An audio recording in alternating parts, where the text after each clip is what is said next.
नमस्कार दोस्तों, स्वागत है आप सभी का आपके अपने यूट्यूब चैनल प्रसाद टॉक पर। दोस्तों, जैसा कि आप सभी को पता है, आरआरबी एनटीपीसी सीबीटी 2 लेवल 6 की जो एग्ज़ाम डेट है वो जारी कर दी गई है और लेवल 6 के जितने भी कैंडिडेट हैं वो ज़ोरों शोरों से अपनी तैयारी में लगे होंगे। तो उन सभी कैंडिडेट को दिल से ऑल द बेस्ट और मैं उम्मीद करता हूँ वे काफ़ी अच्छा परफॉर्मेंस करेंगे अपनी आने वाली एग्ज़ाम के अंदर। दोस्तों, आज का वीडियो काफ़ी ज़्यादा इम्पोर्टेंट होने वाला है, शुरू से लेकर एंड तक पूरा देखना, इसकी बिल्कुल मत करना।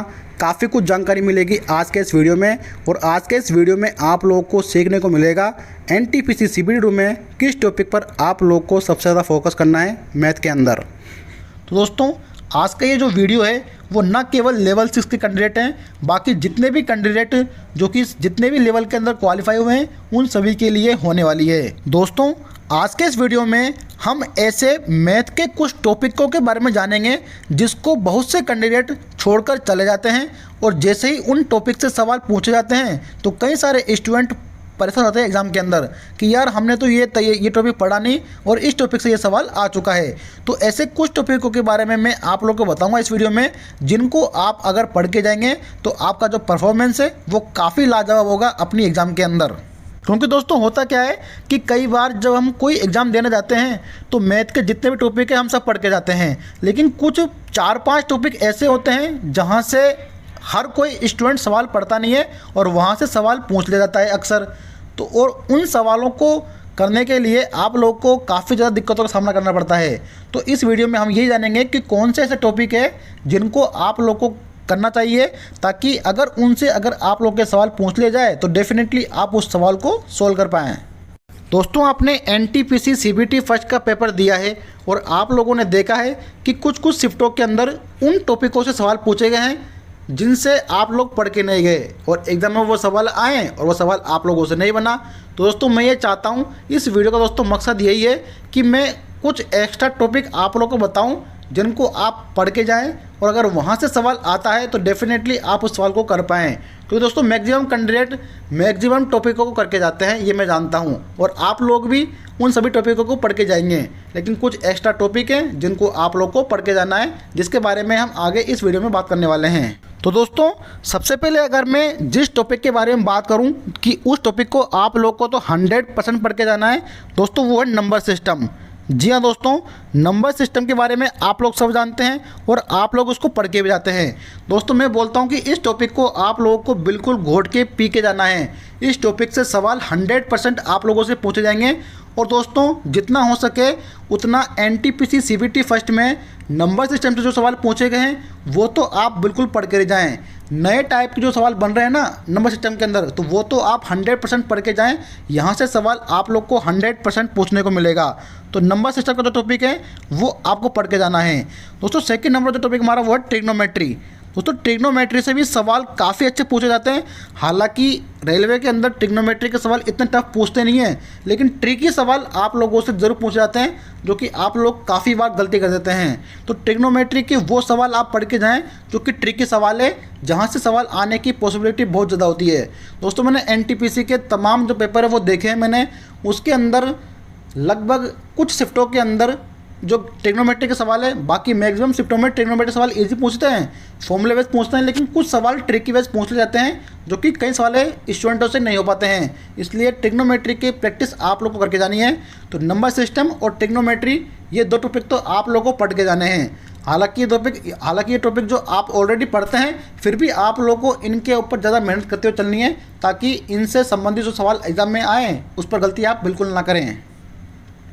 अब दोस्तों, कुछ 4-5 टॉपिक मैं आप लोगों को बताने वाला हूं जिनको आप डेफिनेटली पढ़ के जाएं। सवाल वहां से पूछे जाने की संभावना बहुत ज़्यादा है, क्योंकि दोस्तों एनटीपीसी सीबीटी फर्स्ट के अंदर जो मैक्सिमम सवाल थे वो आपके स्टार्टिंग शिफ्ट में पूछ ले गए थे, लेकिन दोस्तों जो बाद की शिफ्ट हुई थी लास्ट में, वहाँ से कुछ एक्स्ट्रा टॉपिकों से सवाल पूछे गए थे।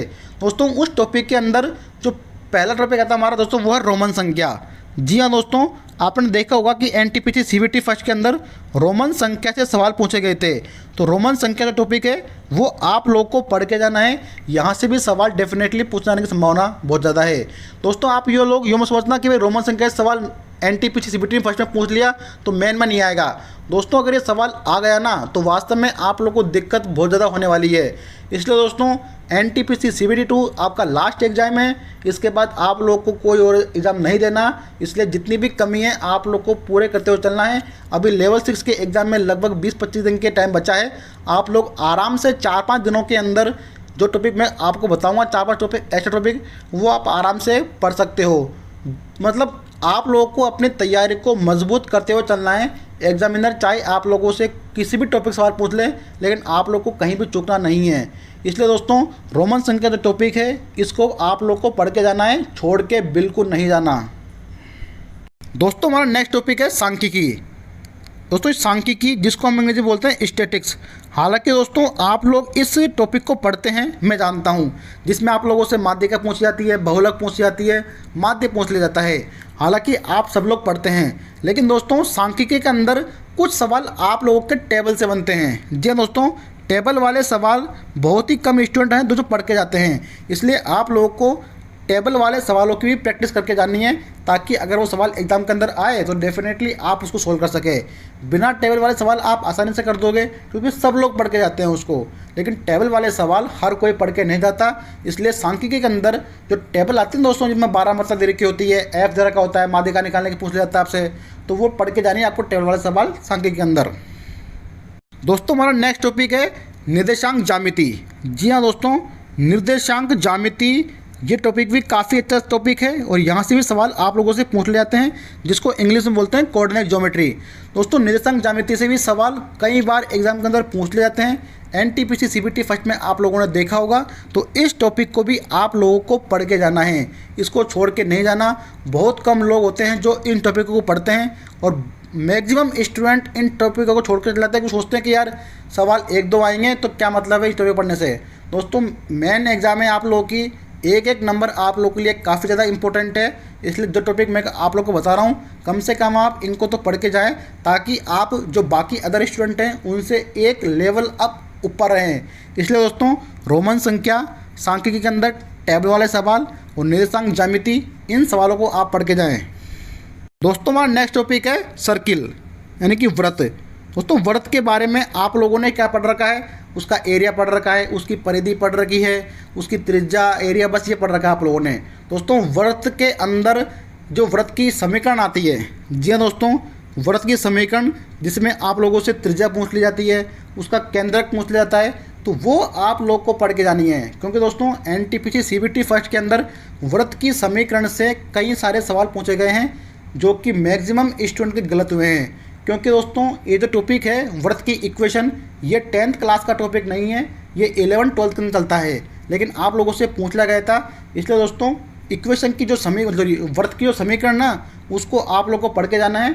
बिल्कुल ईजी सवाल आप लोगों से पूछेंगे वृत्त की समीकरण से, तो वो आप डेफिनेटली पढ़ के जाएँ, आराम से वहाँ सवाल आप लोग को मिल सकता है एग्जाम के अंदर। तो दोस्तों रोमन संख्या, सांख्यिकी के अंदर टेबल जो वाले सवाल है वो, और निर्देशांक ज्योमेट्री और वृत्त के समीकरण, वो आप लोग को पढ़ के जानी है। इसके बाद दोस्तों जो टॉपिक हमारा दोस्तों वो है रेखा के समीकरण। जी हाँ दोस्तों लाइन इक्वेशन। दोस्तों ये टॉपिक भी हर कोई पढ़ता नहीं है, इसलिए इस टॉपिक को भी आप लोग को पढ़ के जाना है। रेखा के समीकरण से सवाल पूछ ले जाते हैं। 2 रेखा पैरेलल है, 2 रेखा लंबवत है, एक बिंदु से दूसरी रेखा के पास लंबवत डाला जाता है तो उसका समीकरण क्या होगा। इसलिए दोस्तों इन टॉपिक से सवाल पूछने की संभावना बहुत ज़्यादा है। इसलिए लाइन इक्वेशन यानी कि जो समीकरण है उससे सवाल पूछने की संभावना है, तो ये टॉपिक भी आप लोग पढ़ के जाएँ अपनी मेन एग्जाम के लिए। दोस्तों हमारा नेक्स्ट टॉपिक है प्रोबेबिलिटी और क्रमचय संचय। हालांकि इसको आप पढ़ के जाते हैं, लेकिन मैक्सिमम स्टूडेंट इसको छोड़ भी देते हैं। इसलिए क्रमचय संचय और प्रायिकता, क्रमचय संचय और दोस्तों प्रायिकता, इसको भी आप लोग को पढ़ के जाना है, छोड़ के बिल्कुल नहीं जाना। दोस्तों नेक्स्ट टॉपिक है हमारा जो कि है नंबरों का चेंज होना, यानी कि बाइनरी टू डेसिमल, डेसिमल से हेक्साडेसिमल। दोस्तों ये टॉपिक भी इंपॉर्टेंट है और यहाँ से भी सवाल आने की संभावना ज़्यादा है। जैसे दोस्तों आपसे लोगों को पूछ लेता है कि भाई बाइनरी को चेंज कीजिए डेसिमल के अंदर, डेसिमल को चेंज कीजिए हेक्साडेसिमल के अंदर। तो ये सवाल भी एग्ज़ाम में पूछ ले जाते हैं, इसलिए ये टॉपिक भी आप लोग को पढ़ के जाना है। यूट्यूब पर बहुत क्लासें अवेलेबल है, आप डाल दीजिए इंटर क्या नाम ये है बाइनरी चेंज टू डेसिमल, तो आपको बहुत क्लासें मिल जाएगी। आप लोग पढ़ के जाएँ, डेफिनेटली यहाँ से सवाल पूछने की संभावना बहुत ज़्यादा है। और दोस्तों नेक्स्ट टॉपिक हमारा जो दोस्तों है एल्गोरिथम। दोस्तों एल्गोरिथम से भी सवाल पूछ लिए जाते हैं। एनटीपीसी सीबीटी फर्स्ट में यहाँ से कई सवाल पूछे गए थे, इसलिए एल्गोरिथम जो टॉपिक है ये भी आप लोगों को पढ़ के जाना है। तो दोस्तों मैंने आप लोगों को कम से कम 7-8 टॉपिक बताएं जिनको अक्सर स्टूडेंट छोड़ देते हैं, लेकिन आप लोगों को छोड़ना नहीं है दोस्तों। उसके अंदर मैंने आप लोगों को बताए थे एक तो नंबर सिस्टम और ट्रिग्नोमेट्री जो आप लोग पढ़ के जाते हैं, लेकिन उसके ऊपर आपको फोकस और ज़्यादा करना है। और जो टॉपिक स्टूडेंट छोड़ देते हैं उसके अंदर एक तो हो गया रोमन संख्या, जो कि मैंने आपको बता दिया, रोमन संख्या आप लोगों को पढ़नी है। दोस्तों नेक्स्ट बताया मैंने आपको सांख्यिकी।